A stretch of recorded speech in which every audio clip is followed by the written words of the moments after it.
Ficha. Nakwaje? Shwa. Sakina.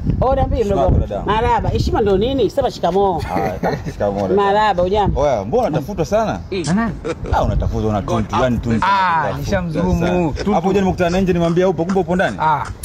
Wewe nayo zulumati. Sasa dada alikimbia. Watu wengine wa shamba. Mimi nishamdhulumu tu. Asema wewe uzulumati wako huwezi kumdhulumu Mashoto. Yaani jichanganye siku kumdhulumu Mashoto ndo tunaelewa. Sasa Mashoto mimi nishamdhulumu TV. Mimi nilienda kwa Mashoto kuangalia mpira wa Simba na Azam. Niwacha kingamuzi kutoka TV.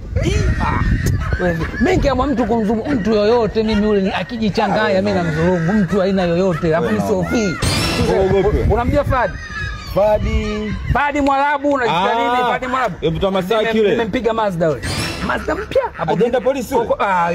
Mimi sina polisi, mimi si mchawi. Zikipita siku hizi 3 tu, hakudai tena. Umeisha. Mimi yule peni nilichukua Mazda yake nikamwambia wanaenda hapo kupiga round narudi.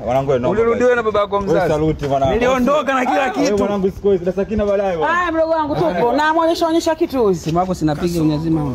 Unasemaje wewe? Simu yako. Wewe unasemaje wewe mtu? Wewe unataka kunitapeli mimi? Mimi boni hii unatapeli wao. Kila Mashoto siji Fahadi siji kitu gani? Mimi hapa wibi haya kwenda. Katapeli wengine kule. Upige mimi nishakwambia hapa mchana naiba. Kwenda zako kule. Sio mimi kazulumu wengine hapa. Acha utapeli. Mimi